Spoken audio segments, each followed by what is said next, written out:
Garip bir kuştu gönlüm, yar elimden uçtu gönlüm.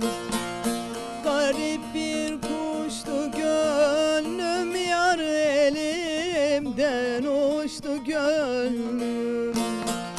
Saçının tellerine loy kapıldı düştü gönlüm. Saçının tellerine loy kapıldı düştü gönlüm. Aman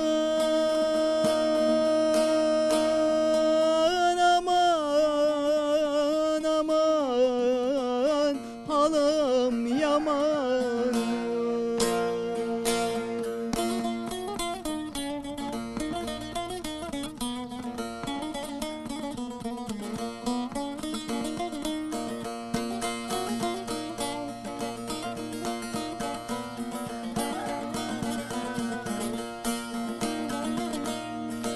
Suya düştü gönlümüz, yar ötmüyor bülbülümüz.